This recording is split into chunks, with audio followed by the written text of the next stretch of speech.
कर्तरी प्रयोग मध्ये आपण बघितलं की कर्ता बदलला की क्रियापद पण बदलतं. की कर्ता जर समीर पुस्तक वाचतो तर समीरा पुस्तक वाचते, म्हणजे क्रियापद पण इथे बदलतं. नंतर आहे कर्मणी प्रयोग.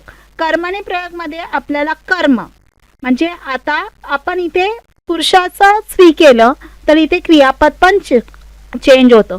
तर कर्मणीमध्ये आपल्याला कर्म जे काय काम करतोय तेच आपण बदललं तर ते क्रियापद बदलतं का ते बघूया. जसं आता पहिलंच उदाहरण घेऊया, समीरने पुस्तक वाचले. तर आता हे समीरच ठेवूया, तेच ठेवूया. आता फक्त पुस्तकचं आता आपण बघा की इथे आता त्यांनी ग्रंथ दिलाय. समीरने ग्रंथ वाचला. वाचलेचं काय झालं? वाचला. समीरने कविता वाचली.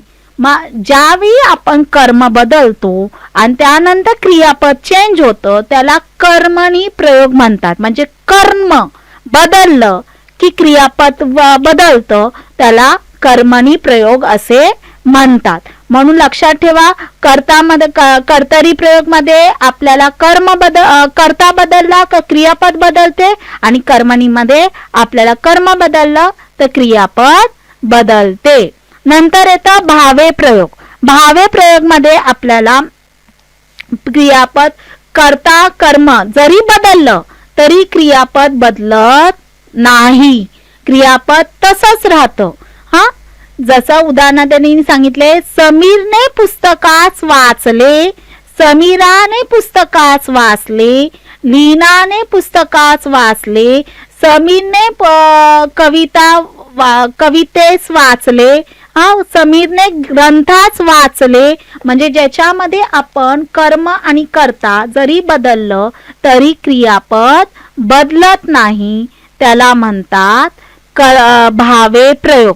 भावे प्रयोग समजणं हे आहे महत्वाचं आहे, कारण का त्याच्यामध्ये दोन्ही बदललं तरी क्रियापद बदलत नाही. पहिल्या ह्याच्यामध्ये कर्तरीमध्ये काय होतं, कर्ता बदललं तर क्रियापद बदलतं. कर्मणीमध्ये पण कर्म बदललं तर क्रियापद बदलतं. पण भावे प्रयोगामध्ये क्रियापद बदलत नाही. जरी तुम्ही कर्ता आणि कर्म जरी बदललं तरी क्रियापद तसंच्या तसं राहतं, त्याला भावे प्रयोग असे म्हणतात. म्हणून प्रत्येक उदाहरण तुम्ही व्यवस्थित वाचून जा. प्रत्येक उदाहरणामध्ये कर्ता बदला, कर्म बदला आणि जर क्रियापद बदलत नसेल तर भावे प्रयोग. कर्ता बदलला, कर्म तेच ठेवलं आणि क्रियापद बदललं ते कर्तरी प्रयोग. कर्ता तेच ठेवलं, फक्त कर्म बदललं आणि क्रियापद बदललं तर कर्मणी प्रयोग. त्यामुळे व्यवस्थित पहिल्यांदा दिलेला उदाहरण आहे ते व्यवस्थित वाचायचं आणि त्याच्यामध्ये एक एक बदलून बघायचं. जर क्रियापद बदलत असेल तर ते कर्त्यानुसार बदलते, कर्मानुसार बदलते तर ते कर्तरी प्रयोग किंवा कर्मणी प्रयोग. जरी कर्ता कर्म जरी आपण बदललं तरी क्रियापद बदलत नाही तर ते भावे प्रयोग लक्षात ठेवायचं. जसं उदाहरणार्थ, मुख्याध्यापकांनी विद्यार्थ्यांना बोलवले. मुख्याध्यापकांनी विद्यार्थ्यांना बोलवले.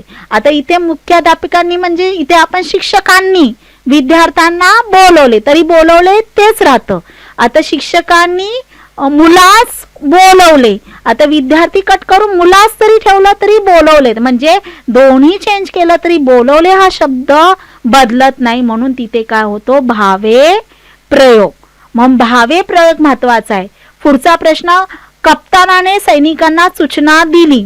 आता इथे कर्म आहे, कप्तान तेच ठेवायचंय, सैनिकांना सूचना दिली. मग कप्तानाने नोकरांना सूचना दिली तर कर्मणी प्रयोग. म्हणजे कर्म बदलला तर हे आपलं क्रियापद बदलतं, त्याला कर्मणी प्रयोग. कर्तरी प्रयोग मध्ये पण तसा, घोडा अचानक प्रसार झाला. घोडाचा आपण इथे जर आपण गाढव ठेवलं, गाढव अचानक पसार झाले ना, म्हणजे इथे घोड्याचा आपण काय केलं, गाढव ठेवलं तर आपल्याला इथे क्रियापद चेंज होतं, म्हणून तिथे कर्तरी प्रयोग असं म्हणतात. हे उदाहरण मी सरांकडे पाठवून देते, त्यामुळे व्यवस्थित पहिल्यांदा जे काही उदाहरणं आहेत त्याच्यामध्ये दोन्ही व्यवस्थित बघून ठेवायचे आणि ते वापरून त्याच्यामध्ये कर्ता कर्म आणि क्रियापद बदलून बघायचं. नंतर आहे अलंकार. अलंकार पण महत्वाचा आहे. अलंकार पण आपल्याला समजत नाही पटकन, कारण का अलंकार जसं एखाद्या नवरीला नटवताना आपण दागिने वगैरे घालतो, तसं एखादं कोणती गोष्ट आपण व्यवस्थित सजवून सांगितली किंवा एक व्यवस्थित शब्दांची रचना मांडून केली तर ती एकदम आकर्षित दिसते. जसं काकीने काकांचे कागदाचे कामाचे कागदाचे कागद कात्रीने कराकरा कापले, याच्यामध्ये क क चा सगळ्यांचा उच्चार झाला. मग अशी जी शब्दांची लय, शब्दांची मांडणी करून वेगळ्या पद्धतीने आपण माहिती सांगतो त्याला म्हणतात अलंकार. आणि बहुतेक वेळी आपल्याला हे अलंकार आपल्याला कशामध्ये वापरतात, कवितेमध्ये वगैरे उपयोगी पडतात. मग हे अलंकार आपल्याला 4 प्रकारचे आहेत. अनन्वय अलंकार, अपनहुती अलंकार, अतिशयोक्ती अलंकार आणि अर्थांतरन्यास अलंकार. हे 4 अलंकार आपल्याला इथे दिले जातात. आता अनन्वय अलंकार. अनन्वय अलंकारामध्ये एक म्हणजे एक आपल्याला क्ल्यू म्हणा कसा ओळखायचा, तर त्याच्यामध्ये एकच शब्द रिपीट झाला असतो. जसं आता उदाहरणार्थ ह्या उदाहरणामध्ये या आंब्यासारखा गोड आंबा हाच. आंब्यासारखा म्हणजे आंब्याची उपमा आंबाच दिलाय. हे पहिल्यांदा उपमा आणि उपमेय तुम्हाला सांगते. उपमा बघा, प्रत्येक वाक्य मांडणी करताना त्याच्यामध्ये उपमेय असतं आणि उपमान असतं. उपमेय म्हणजे ज्या गोष्टीची आपण माहिती सांगतोय त्याला उपमेय म्हणतात, आणि उपमा म्हणजे त्याची तुलना आपण कोणत्या बरोबर करतो त्याला उपमा म्हणतात. ज्याला उपमा द्यायचे त्याला उपमेय म्हणतात, आणि ज्याची उपमा द्यायची त्याला उपमान म्हणतात. म्हणजे शाळा म्हणजे दुसरी माता, मग शाळा उपमेय झालं किंवा शाळेबद्दल माहिती देते, पण शाळेला आपण दुसरं नाव पण देतोय माता, मग ते उपमान झालं. मग अलंकार मध्ये 2 शब्द महत्वाचे असतात, उपमेय आणि उपमान. मग इथे आपल्या अनन्वय अलंकार मध्ये तेच सांगितलेलं आहे की या आंब्यासारखा गोड आंबा हाच. मग आंबा हा उपमेय झाला आणि त्यालाच उपमा कोणाची दिली आहे, आंब्याचीच दिली. म्हणजे आंब्याचाच आंब्याबरोबर तुलना केलेली आहे, त्याचीच त्याच्याबरोबर बरोबर केलेली आहे. मग हे एकच शब्द जिथे 2 वेळा येतो त्याला अनन्वय अलंकार. कारण का अनन्वय अलंकार मध्ये न नळाचा 2 वेळा आलेला आहे, म्हणून तिथे शब्द पण 2 वेळाच येतात, हा त्याचा क्ल्यू आहे. मग ज्या ह्याच्यामध्ये वाक्यामध्ये 2 शब्द सारखे शब्द 2 वेळा आलेले असतील तिथे डोळे झाकून अनन्वय अलंकार लिहायचा आहे. नंतर आपणहुती अलंकार. आपणहुती अलंकार जरा ओळखणं फार थोडंसं अवघड आहे, एवढं पण अवघड नाही. ज्यांना कविता वाचायच्या आहेत, ज्यांना गाणी ऐकायला आवडतात त्यांना आपणहुती अलंकार हे पटकन समजतो, कारण का आपणहुती अलंकार हा कवितेमध्येच आढळून येतो. आपणहुती अलंकार मध्ये आपल्याला म्हणजे एकाची तुलना उपमा दुसऱ्या बरोबर त्याची तुलना केली जाते. उदाहरणार्थ त्यांनी दिले, हे डोळे नाही तर कमल पाकळ्या उमललेल्या. म्हणजे डोळ्यांना कोणाची उपमा दिलेली आहे, कमळ पाकळ्यांची, कमळांच्या पाकळ्यांची. मग इथे काय येणार, आपणहुती अलंकार की एकाची तुलना दुसऱ्या बरोबर वेगळ्याच ह्याच्या बरोबर केलेली आहे. आता डोळे आणि कमळ ह्याचं काहीच कॉम्बिनेशन नाहीये, ह्याचा काहीच आपल्याला ताळमेळ नाहीये, पण तरी पण आपण कमळाचा बरोबर त्याची तुलना केलेली आहे, म्हणून इथे आपणहुती अलंकार होतो. आपणहुती अलंकारामध्ये नाही हा शब्द निषेध असतोच त्याला. जिथे नाही, डोळे नाही तर कमळ पाकळ्या, म्हणजे डोळे नसून ह्या कमळाच्या पाकळ्यात जणू आहेत हे दिसतं. मग जिथे नाही हा शब्द येतो तिथे आपणहुती अलंकार असे म्हणतात. दुसरा एक क्ल्यू आहे, आपणहुती अलंकार मध्ये ज्या उपमेयामध्ये किंवा ज्या वाक्यामध्ये निषेध हेच उपमेय आणि उपमान असते असं जिथे सांगितलं जातं त्याला आपणहुती अलंकार असे म्हणतात. डोळे नाही तर काय, म्हणजे नाही हा शब्द येतो तिथे आपणहुती अलंकार असे म्हणतात. अतिशयोक्ती अलंकार हा तर सगळ्यांनाच जमतो, वाढवून चढवून सांगणं अति करून सांगणं त्याला अतिशयोक्ती अलंकार असे म्हणतात. एखादी कल्पना, एखादा विषय, एखादा विचार जास्त करून फुगवून सांगितला जातो त्याला अतिशयोक्ती अलंकार असे म्हणतात. उदाहरणार्थ, आमचा टॉमी रात्री एवढ्या जोरात भुंकला की आकाश फाटले. आता एवढूसा कुत्रा एवढ्या जोरात भुंकेल का की ज्याच्यामुळे पूर्ण आकाशामध्ये तो आवाज जाईल एखाद्या फटाक्यासारखा? नाही. पण इथे आपल्या टॉमीच्या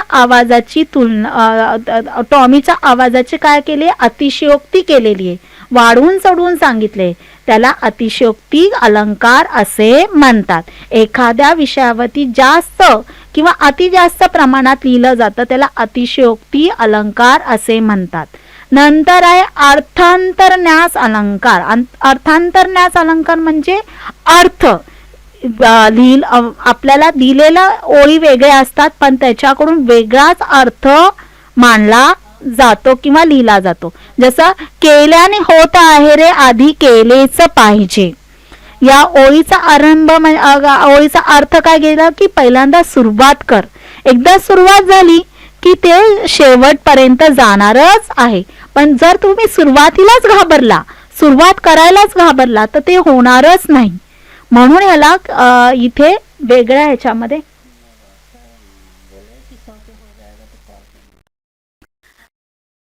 तो केल्याने होत आहे रे आधी केलेच पाहिजे. ह्याच्यामध्ये आपल्याला वेगळा अर्थ आहे की कोणतीही गोष्टीची सुरुवात ही काय केली पाहिजे? सुरुवात करणे गरजेचं आहे, मग ती गोष्ट मार्गी लागेल.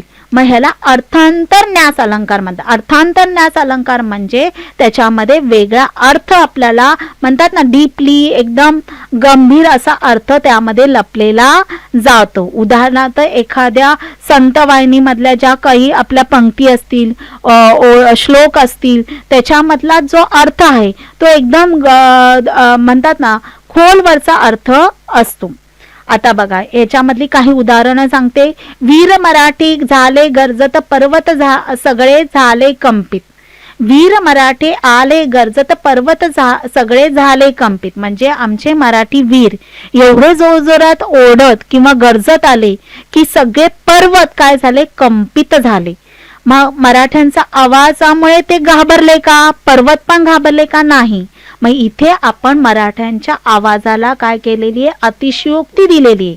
त्यांना अतिशयोक्ती पद्धतीने आपण त्याचा इथे पद्धतीने सांगितलेले आहे. म्हणून इथे अतिशयोक्ती अलंकार असे म्हणतात. आता इथे दुसरा बघा, सागरासारखा गंभीर सागर. आता इथे सागर सागर दोन्ही आलेला आहे म्हणून इथे अनन्वय अलंकार. नंतर आहे या दानाशी या दानाहून अन्य नसे उपमान. आता इथे नसे आलेला आहे. नसे म्हणजे नाही. आता तुम्ही म्हणे दानाशी आणि दान हे दोन्ही आले, मग इथे अनन्वय अलंकार होईल का? नाही. कारण का इथे नसे आले. नसे म्हणजे नाही. या दानासारखे दुसरे दान असं कोणतंच नाहीये असा हे ते अर्थ होतं. म्हणजे नाही हा शब्द येतोय म्हणून इथे अपनहोती अलंकार असे म्हणतात. समजलं? हे प्रश्नांचं मी हे उदाहरण मी तुम्हाला पाठवून देते. जर काही तुम्हाला प्रॉब्लेम असतील, डाऊट असतील तर प्लीज मला संध्याकाळपर्यंत कमेंट करून सांगा. मी तो डाऊट वगैरे सॉल्व करेल. हा एक पुढचा बघा. हा एक अतिशयोक्ती अलंकार मधला एकदम सर्वात हे सोपा आहे. मुंगी उडाली आकाशी तिने गिळले सूर्याशी. आता एवढीशी मुंगी आकाशामध्ये उडू शकते का? आणि ती सूर्याला गिळू शकते का? नाही. पण इथे त्यांना काय दाखवायचंय की मुंगीमधील ताकद, मुंगीमध्ये असलेली जिद्द, ती काही करू शकते. एवढीशी मुंगी आपल्या वजनाच्या डबल तिबल किलोचं वजन ती उचलू शकते. म्हणजे तिला कोणतीही गोष्ट काय आहे कमी, म्हणजे कोणतीच गोष्ट तिला नामुश्किल नाहीये, ती काही करू शकते. म्हणून इथे मुंगीचा आपण अतिशयोक्ती केलेली आहे. म्हणून तिथे अतिशयोक्ती अलंकार असं म्हणतात. पुढचं आहे आईसारखे दैवत आईच आहे. होय. मग इथे आई आई म्हणजे आईची उपमा आईला दिलेली आहे म्हणून अनन्वय अलंकार. हे सगळे प्रश्न हे तुम्हाला उदाहरण मी पाठवते सरांकडून PDF कडून. आणि प्लीज काय असेल तर प्लीज मला सांगा. माझ्या काही चुका झाल्या असतील तर प्लीज मला माफ करा.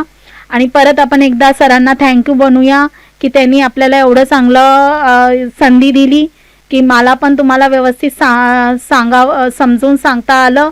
आणि तुम्हाला पण ते परत एक रिव्हिजन म्हणा किंवा एक सराव म्हणा, परत एकदा डोळ्याखालून तुम्हाला सगळे प्रश्न तुमच्या नजरेखालून गेले. तर आज आपण हेच इथेच सेक्शन थांबतोय आणि उद्याच्या पेपरला माझ्याकडून तुम्हाला ऑल द बेस्ट. व्यवस्थित पेपर लिहा आणि पेपर झाला की प्लीज तो तपासून बघा. प्रत्येक प्रश्नाचं प्रश्न क्रमांक तुम्ही व्यवस्थित घातलाय का, त्याचा ऑप्शन तुम्ही व्यवस्थित लिहिले आहेत का, प्रश्नाचे म्हणजे प्रश्न 1 मधला व्यवस्थित लिहिलेला आहे का, नवीन पेजवरती नवीन प्रश्न चालू करा आणि सगळ्या प्रश्नांची उत्तरं लिहिण्याचा प्रयत्न करा. स्वमत वगैरे सगळं तुम्ही लिहा, निबंध वगैरे. तुमचा मराठीचा पेपर जर तुम्ही व्यवस्थित लिहिला तर तुम्हाला चांगले मार्क मिळू शकतात. आपल्याला कमीत कमी 70च्या वरती तरी मिळवण्याचा प्रयत्न करा. 70चं टार्गेट तरी ठेवा. हां, तर प्लीज तुमच्याकडून मला खूप अपेक्षा आहेत आणि तुम्हाला खूप खूप शुभेच्छा. आता इथेच थांबूया. धन्यवाद. चला.